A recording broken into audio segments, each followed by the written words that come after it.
সম্মানিত দর্শকবৃন্দু, আসসালামু আলাইকুম। আমি আপনাদেরকে দেখাচ্ছি যে মহিষগুলোকে এখন আমি আবার কারি কাটা বা কারির যে খড় যে কুড়া করে যেটা খাওয়ানো হয়, আমি আগে যেটা খাওয়াইতাম আপনাদেরকে দেখাইতাম, সেই আইটেমটা আবার খাওয়াচ্ছি। কারণটা হচ্ছে এগুলাকে কৃমির ডোজ দিয়েছি এবং কৃমির ডোজ দেওয়া হয়েছে এবং সাথে সাথে আমি দিয়ে দিছি, লিভার টনিক দিচ্ছি। তো ঘাস আছে, ঘাসের সঙ্গে লিভার টনিক দেওয়া হইলো।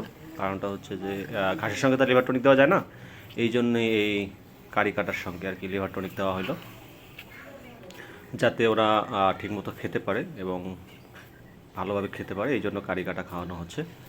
পর্যাপ্ত ঘাস আছে আলহামদুলিল্লাহ, ঘাস তারপরও এখন কৃমির ডোজ যেহেতু দিয়েছি এবং লিভার টনিক খাওয়াচ্ছি, যেহেতু এগুলোকে রেডি করতে হবে, এইটাই আর কি চিন্তা ভাবনা যে এগুলোকে রেডি করতে হবে। তো রেডি যেহেতু করতে হবে সেহেতু আর কি লিভার টনিক আবার দিলাম। এরপরে কয়েকটা ভিটামিন নিয়ে আসছি, জিঙ্ক নিয়ে আসছি, এগুলো পর্যায়ক্রমে খাওয়াবো, আপনাদেরকে অবশ্যই শেয়ার করব। তো আজকে দেখুন ওদের রুচিটা দেখুন, অনেকদিন পর ওদেরকে কারি কাটা দেওয়া হয়েছে, একটু চিটা গুড় দেওয়া হয়েছে আর ভুট্টার গুঁড়া। আমি অবশ্য 80 কেজি খাবার তৈরি করছি, যেটা আমি অবশ্য আপনাদেরকে জানানো হয় নাই। 80 কেজি খাবার তৈরি করছি, এখানে ভুট্টা দিয়েছি 40 কেজি, 20 কেজি ধান দিয়েছি, 20 কেজি, তারপরে এমনি দানাদার খাবার সব মিলায় আরও 30 কেজি, সব মিলায় আর কি 80 কেজি একটা খাবার তৈরি করা হয়েছে। তো ওগুলার সঙ্গে চিটাগুড় আর লবণ সব মিক্সিং করে একসঙ্গে আর কি দিয়েছি। দেওয়ার পরে মনে হয় ওদের রুচিটা বেড়ে গেছে আর কি। তো দেখুন ওদের খাওয়ার অবস্থাটা, মানে অনেকদিন পর পেয়েছে, এই জন্য খুব ভালোভাবে খাচ্ছে আর কি। তো এই হচ্ছে আমার মহিষের অবস্থা, মহিষ বা মহিষ আপনারা যে যেটা আর সে মনে করেন। তো দেখুন ওদের খাওয়ার অবস্থাটা আর ওদের শরীর স্বাস্থ্যটা। আসলে আমি আপনাদেরকে বলছিলাম যে আমি নিজে কর্মক্ষেত্রের জন্য ঢাকায় ছিলাম, ঢাকায় থাকার কারণে ওদের শরীর স্বাস্থ্যটা আসলে নষ্ট করে ফেলছিলাম। তো আলহামদুলিল্লাহ এই কয়েকদিনে ওদের ট্রিটমেন্টে আর এই কয়েকদিনের খাওয়াতে আমি এই পর্যন্ত ওদেরকে এনতে পেরেছি।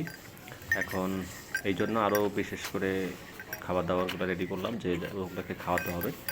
খাওয়ানোর পরে আর কি তারপরে বোঝা যাবে যে এদের চেহারাটা কীরকম হয়। তো দেখুন ছোটো মহিষটা অবশ্য একটু আমতা আমতা করতেছে, কিন্তু বড় মহিষটা মন মতোই খাইতেছে আর কি। তো এখানে আসলে কারি কাটার সঙ্গে আমি খেতে বেগুন চাষ করছিলাম।